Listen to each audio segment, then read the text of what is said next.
Hello, everyone. This is Rev Roy. I'm a Reiki master, a reflexologist, and an energy healer. And my husband and I are co owners of Aroma G's Botanica in Nashville, Tennessee.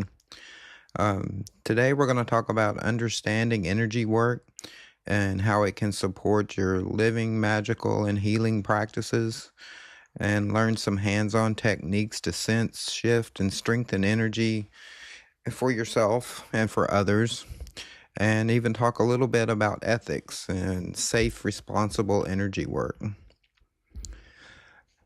People like to talk about labels, and we assign labels to each other and to ourselves.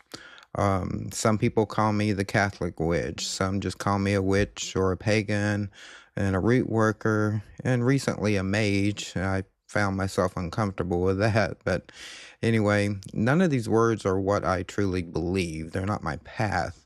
They're just practices and activities that I do. My belief system is energy. I believe in energy as the ultimate form of life, which would make me a pantheist. So, what is pantheism? And for reference, I use the word God, not that often, spirit and universe interchangeably, but most of the time you'll hear me say the word spirit. So, pantheism is a belief system that God is the universe. It's a concept of God is the entire universe rather than something separate from it. What others may call God or spirit, source, or creator is for me the universe. It's always here, always growing. Um, the universe is seen as a single, all encompassing divine unity in pantheism. Um, and because the universe is divine, we believe in treating the earth and all living things with all love, profound respect. We provide for a strong foundation for environmentalism as it sees the natural world as being sacred and all its sources. Pantheism does not usually involve a personal God, but rather a divine essence within the cosmos. There is no separate God or not God. Instead, there's only the divine experiencing itself through the everything that exists. And we don't believe really in an individual afterlife. Pantheists generally don't believe in a personal afterlife, as there's nothing separate from the divine unity. So we survive death. We just return to the universal spirit. Um, we align ourselves with that energy when we're doing healing work and magical work. Energy work is aligning yourself with the current energy, depending on what your goal is. You can call it life force, chi, ki, prana, spirit. Some even use the word soul in different traditions, but it's all the same current. It's still the same flowing energy. So I'm going to start this presentation today in three parts: living energy, healing energy, and magical energy. Um, so when we talk about living with energy, um, I hope you're familiar with Dolores Cannon. I believe in a lot of the lectures that she gave, not everything, but one time she gave a lecture on her version of the creation story, which aligns with the philosophy of pantheism. And I'm going to paraphrase and add to that story. So in the beginning, there was only God, the void, and God was bored. There was nothing to experience, no one to talk to, nothing to do. Can you just imagine that? You have absolutely no one to talk to, not even a place to sit down. There's nothing but the void, nothing but darkness. So this God started expanding itself so that it could experience something. And we would call this the Big Bang Theory. Eventually, humans appeared so this God could experience life. So since we are the universe, then everything that we experience is experienced by the universe.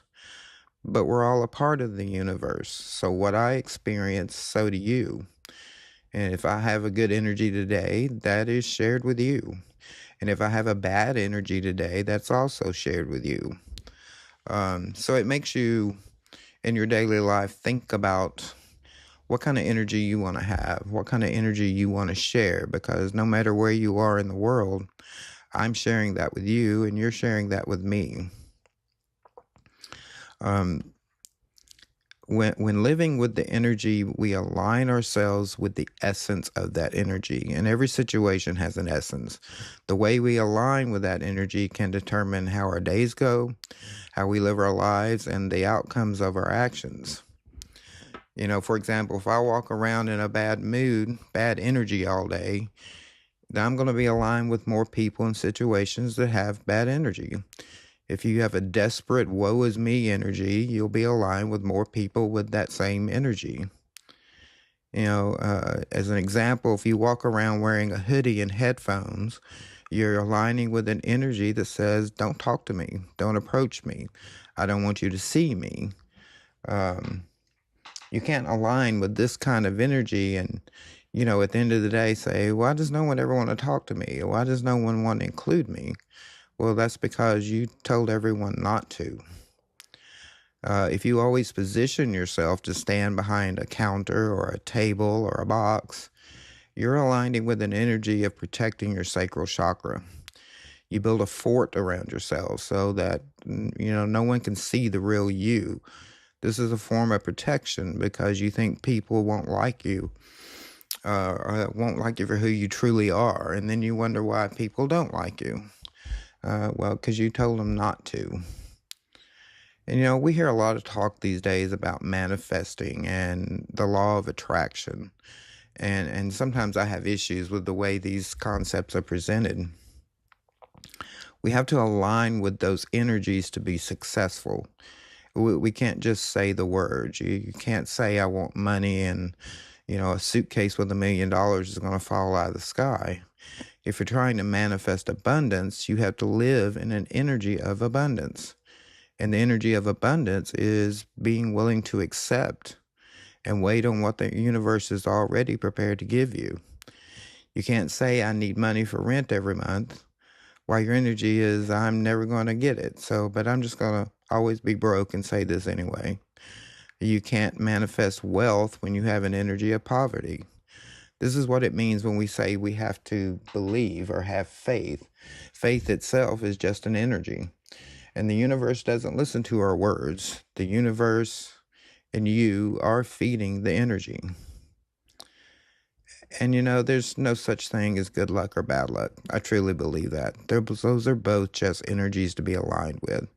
They're energies we choose to align and based on our beliefs about ourselves and the universe. And there's no such thing as willpower. Willpower is an outside entity, a separate energy from ourselves that we create that's disconnected from our lives. There is only the energy of commitment to be successful. A client recently asked me what they should do to get a job that they've been interviewing for. They wanted to be the best candidate for the job. They went on to tell me about all the degrees they have and all the certifications that they have, and they know they're the best person for the job. And my advice to them was to remember every situation has its own energy. You want to show up with an energy of actually getting the job, not the energy of being the best candidate. Those are two very different energies. I told her that as a business owner and many years as a manager before that there have been times when I hired the second best choice just because of someone's vibe or their energy. So let go of the right candidate energy and own being a winner. Our energy affects our communications with others. So when we're talking about healing with energy, I found this quote from Dr. Usui himself. Reiki is the art of inviting happiness into your mind and body, and the belief that the universe is alive and filled with energy. So even Dr. Usui talked about energy, about being alive and being filled with it. And, there's some common signs of energy imbalance. Feeling foggy, can't think, being overly tired or anxious, or a scattered mind. Your magical work not working, fizzing out, it just doesn't land, and not feeling grounded. So anytime you're doing energy work, you need to be grounded. And my definition of being grounded is bringing all your energy back to yourself. Pull in all that energy that you've given away, given to other tasks, given to other people, and bring it all back to yourself. You have to be whole to be grounded. Getting calm and allowing all these energetic parts of yourself that you gave away to someone else or a situation and bring it back to you. And there are many grounding techniques you can use. So try some of these. We're going to talk about a few techniques that I normally teach my students.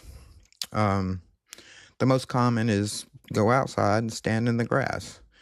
The best way to ground is to experience Mother Earth. Stand in the grass barefooted. Feel that connection with the earth. Feel that connection with the universe. So deep breathing is another exercise you can do to get grounded. Breathe in slowly and deeply from your core. Breathe out slowly, imagining all your worry and anxiety leaving your body as you exhale. Sometimes counting while breathing in or out can further calm your mind because it focuses your mind a little bit. I personally don't like deep breathing exercises. I don't like focusing on my breathing. It makes me almost want to hyperventilate. So another good exercise is mindfully existing. Trace your hands around your physical outline of your body and be aware of your existence in the world. This can help you feel more connected to yourself. We as humans we don't put as much emphasis on ourselves as we put to other people. We're magical beings. We're energy beings. And sometimes we just need to feel ourselves, feel our own energy and remind ourselves that we're magical beings too. Mindfully eating and drinking. Eat or drink something while focusing on the sensations. Some people like to drink hot tea as a way to ground themselves. It is a form of mindfulness. You can try just straight meditation, and there are many ways to meditate. So you can look at that, find the method that works for you. Use your voice. Your voice, especially if you're alone. This will help bring you back to the present. Words are powerful. Talk to yourself. Congratulate yourself. Those kind of things. Your words are powerful. You can take a mindful bath. Take a relaxing hot bath or shower and just pay attention to the experience. Enjoy it. Put yourself in a comfortable place. Imagine yourself in a safe and comfortable environment. Feel the safety of it. Just put yourself there and stay as long as you can. Counting works for some people. That works for me. Look outside, count the things you see. You can count the trees, stop signs, bushes, insects, birds. They keep your mind focused when you're counting. Exercise can help. Jump up and down in one spot. Exercise in one spot. Do some yoga poses. Go for a walk. Ride a bike if you're able. Hold on to something comforting. It could be a pillow or a blanket, a stuffed animal, a doll. Just something you find comfort in. Maybe something from your childhood. And dance. Spiritual dancing is a great way to stay connected with spirit. Just move as your body lets you.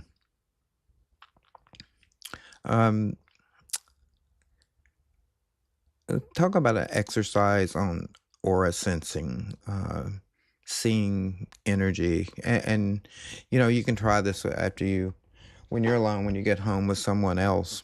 But energy never lies, and what I would like you to do is pair up with somebody, and just kind of look at them, head to toe. Making mental notes, how they hold their head, how they hold their arms, which way their hands are facing, which way their feet are facing. And then close your eyes and look at them again and see if it matches. See if the physical body matched the energetic body you were looking at with your eyes are closed. And after many years of being a healer, I can tell you a lot of times it doesn't. Sometimes people can look very open in person when you're talking to them physically, but energetically, they're, covering themselves. They're in protection mode. They're backing up. So sometimes we can see that if we learn to look at people's energy fields. All right. So as a Reiki master, I can't talk about energy without going into a discussion about the chakras. These are the energy centers in the body that live with us, always moving, hopefully, keeping energy flowing through our body. There are different understanding of chakras, and I'm going to talk about the way I teach them and the way I believe, but you may hear other things as well. The 7 chakra system is the most common, and that's what you're going to learn in most classes you take, Reiki classes or energy classes. There's also a 12 chakra system, which is what I follow. Excuse me. In the 12 chakra system, it's kind of a belief that we start out with 7, and as we grow, as we enlighten, the other 5 chakras will begin to open up. And this is true for society as a whole. As we have 7 chakras as a society, but the other 5 are waiting to open up. So it can happen at a high level, or it can happen at an individual level. And I'm beginning to see 2 or 3 of those 5 chakras actually open. So that explains a lot of the changes that are going on right now. And of course, there are hundreds of minor chakras throughout the body and all the joints, the hands and the feet. So now I'm going to discuss how I understand and teach the chakra system, the 7 chakras. If you were taught differently, go with what resonates with you. There is no chakra police. So the first chakra, the root or the base chakra, it's your survival center. It's at the base of the spine, and it is the ability to draw abundance from the planet. It's the seat of physical vitality. It regulates mechanisms that keeps your physical body alive. It governs both survival and abundance issues. Kundalini, the life force of survival, is located there, and if not properly utilized, it results in fear and constant fight or flight syndrome. This force lies dormant until the higher self can learn to properly release it and use it on both a physical and spiritual level. The root chakra expression of energy is directly related to your quality of health. And holding on to old patterns causes imbalances here. The root chakra is dominated by fear. It's a fear of survival, a fear of not making it, a fear of, not living, not making it on your own. So it's probably really our most important chakra, in my opinion. The second chakra, the sacral, sometimes called the sexual center. It's about 2 inches below the navel, and it's the center of sexual energy, creative power, feelings, emotions. Sorry. It's also where our personal identity lives. First impressions, old emotional pictures are all stored in this center. It's the proving ground for relationships. Creative vitality extends to all aspects of your life, not just to human reproduction, and blocks in this area that can lead to relationship problems, as well as keeping you from realizing your own good and your full potential in life. The center provides the pathway through which our spiritual and co-creative powers take a physical form. It's also the location of the Reiki Point Center, also known as the Hara. So if you're familiar with the Hara or the Tantian, that those are presented in Eastern martial arts. The sacral chakra is associated with your emotional body, sensuality, and creativity. And its main function is the principle of pleasure. The third chakra, the solar plexus, that's located right below the sternum, in the hollow between the 2 sides of the rib cage. It's in the physical center of the body, the place where physical energy is distributed. It is the seat of the will and some intuition, as when we say, I have a gut feeling about something. That's living in that solar plexus. When we have conflicts between upper and lower chakras, we often feel it here, like a tightening in the stomach. It's the center of unrefined emotions and of power urges. So it's the power and wisdom center.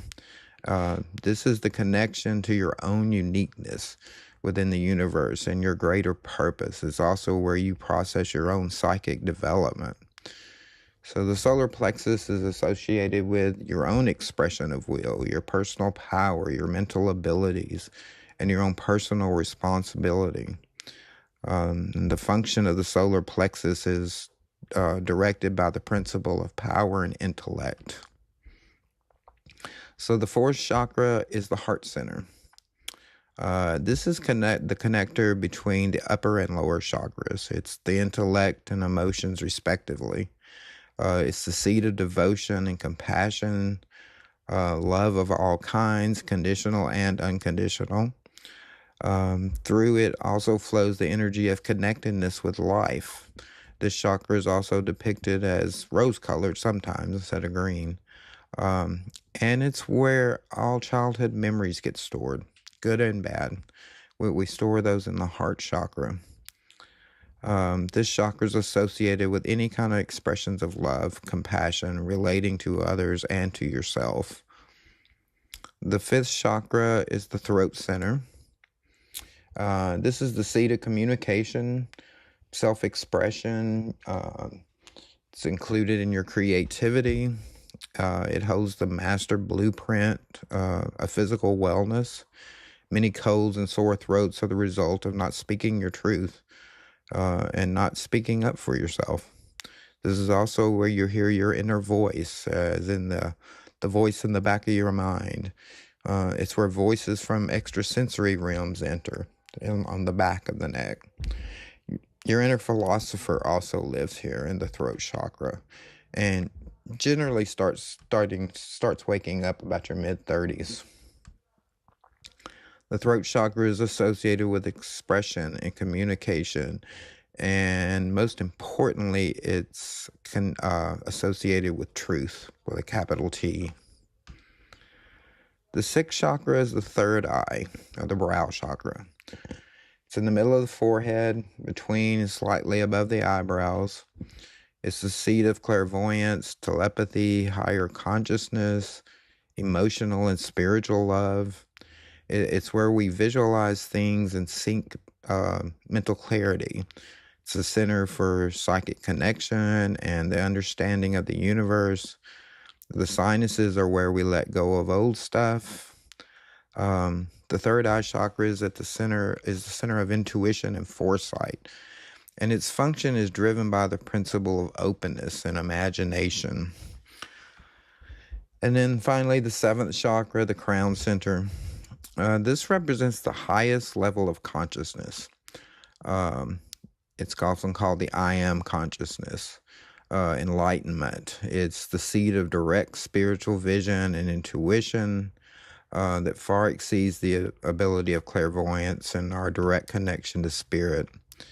This represents the pineal gland and the upper brain. The crown chakra gives us access to higher states of consciousness as we open to what is beyond our personal preoccupation and visions. And the function of the crown chakra is driven by consciousness and gets us in touch with the universe. A lot of times we hear people talk about their chakras being out of balance. I talk with people and it's like, oh, my third eye's out of balance or whatever. Truly, you can't have one out of balance. If one is out of balance, they all are. Because we have to get that energy aligned back up. The heart chakra is a little different. It doesn't have an out of balance state. The heart chakra is either open or closed. And we do that willingly, and we can do it daily. We open and close our heart chakra at will. And then the crown chakra is also a little different. It doesn't have an out of balance state. it is closed until we open it. And once it's opened, we can't close it back once we've reached that I am consciousness.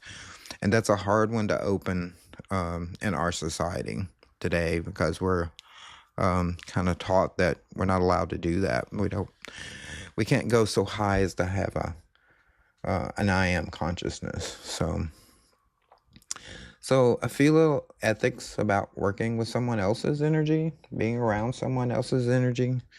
Always get permission before doing energy work on someone. We never want to walk up and, put our hands on someone's back and give them healing energy. Some people don't want to be healed.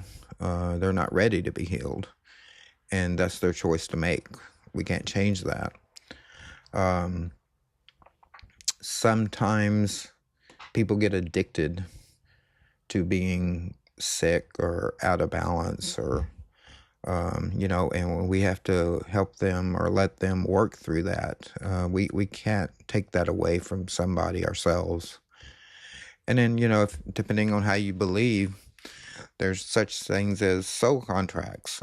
Sometimes people are going through life exactly what they're meant to.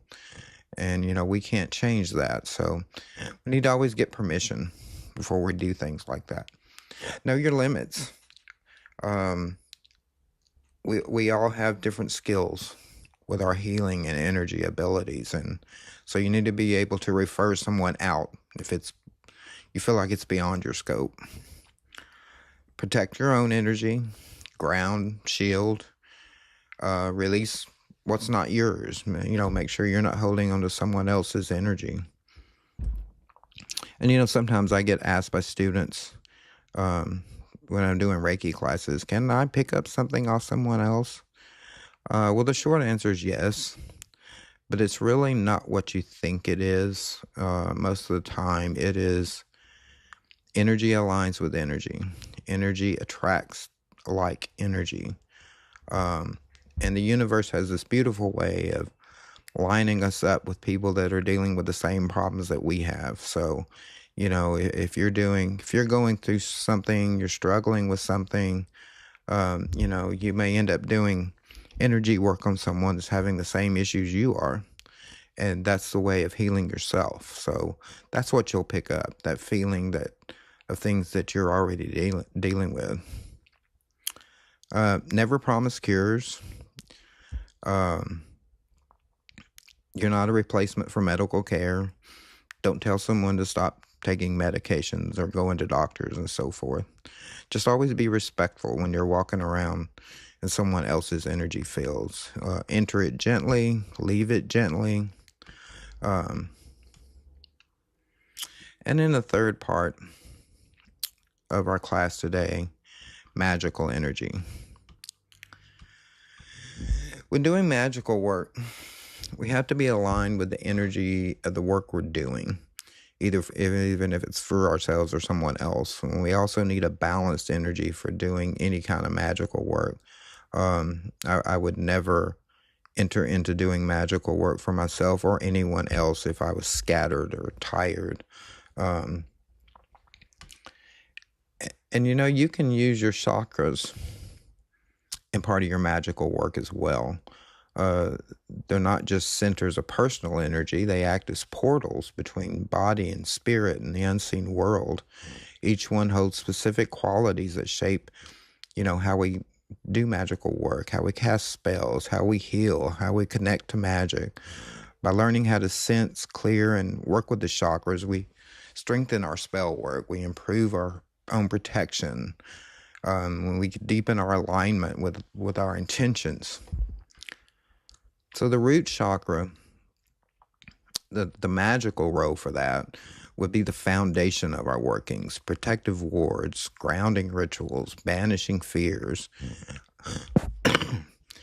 using for all matters of money and abundance and survival and your personal needs. And if you're not balanced in your root chakra, your magic can feel scattered and weak, ungrounded. It's probably never going to land. The sacral chakra, it can be used for spells of attraction, sexuality, fertility, creativity. It supports fluidity and magic, helps bring ideas into form. The solar plexus, it can be a feel for intention, courage, strength behind your spells. And when it's strong, it empowers charms and sigils and spells that stick and they land, and you get what you need from them. The heart chakra is good for working with all matters of love, healing, reconciliation, forgiveness, astral connection, ancestral connection. It balances self-love and love of others. It helps prevent spells from turning manipulative. The throat chakra, it gives you power in the spoken word, chanting, prayer, invocations, song. It's good for spells related to truth. And the throat chakra is vital for witches who cast out loud. It strengthens your affirmations. It makes your chants powerful. The third eye chakra, good for divination, clairvoyance, dream work, journaling, psychic sight. It strengthens the ability to perceive spirits and omens and the subtle energies you need to work with in magic. The crown chakra, it's good for communing with gods, saints, guides, anything in the higher realms. It's essential for deep ritual states, trance, and channeling. And the way you would actually work with these chakras in magic, like the root chakra, before you start your your magic work, visualize some red light at the base of your spine. Imagine roots going deep into the earth. Use this to ground work before and after your spell work. You can use it to anchor your protection charms. For the sacral chakra, it's good for attraction, fertility spells. Actually breathe into the sacral chakra. Visualize orange light glowing out of that. Like while anointing a candle or a charm. Focus on the warmth and passion flowing into that object. The solar plexus, stand tall. Place your hands over your stomach. Breathe golden fire into the center. Speak your intentions loud, projecting from this chakra to feel spells and empower sigils or whatever objects you're working with. If you're working with the heart chakra, actually place your hands on your heart. Breathe green or rose light into your chest. Channel that love into healing, reconciliation spells, ancestor prayers. If you're doing a group ritual, send heart energy outward as a blessing to everyone. For the throat chakra, before you start your spell or circle or whatever, hum, chant, use tone to awaken this chakra. Speak spells from here. Imagine blue light carrying your words and your spells out into the world, out into the universe. It can be very useful in binding, commanding, and affirmation magic. For the third eye, tap between the eyebrows. Breathe violet indigo light into the spot and use it to see outcomes during divination or to enter a trance before journeying. Envision the spell success before you even start it. And for the crown chakra, imagine white or violet light at the crown opening up like a lotus. Invite divine guidance in, saintly blessings, ancestral support. Use it to channel energy into ritual tools and to consecrate sacred spaces. Remember keeping your energy in alignment with the type of work that you're doing. And don't forget to stay in the essence of an energy. If you're doing love work, love attracting, you have to be in an essence of love energy. You have to be accepting of that love. You have to be willing to devote yourself to that love. Same goes with money and abundance. You have to be willing to accept that money, accept that abundance.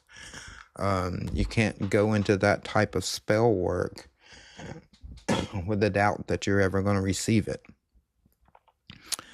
We often talk of working with the elements, the four elements, but they each have their own essence: earth, air, fire, and water. All of these elements can be cleansing, they can be healing, they can be used for good things. They can also be used for bad things. You know, fire can keep you warm when you're cold. It can also kill you. Each of the elements can. So, pick the essence of that element that you're wanting to work with and focus on that. Keep that in your intentions. I get a lot of questions, requests about doing baneful work. That's a decision that everyone has to make. I've helped people do it. I don't choose to do it myself. But think about the energy that you're creating when you do that kind of work, and make the decision for yourself if this is something that you want to do. If you're working with bad energies, then remember back to the beginning of this class, you're sharing that bad energy with everyone. So the biggest thing is to plan your magical work. Plan the energy you're going to put into it.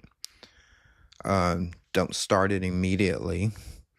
Wait till you have yourself in that energy, and make sure you're aligned with what you are wanting to do. Energy is in everything we do. It affects every aspect of our lives, and we have to be conscious of it. We have to put ourselves in a place to accept and to recognize and live within that energy and change it if we need to. We can't keep living old energetic patterns and expect new outcomes. So I hope this information helps you today. Maybe helps you open your eyes to what you're working with and the type of energies that are around you. And hopefully I've given you some tools on how to align with those. And I wish you the very best. Thanks for listening.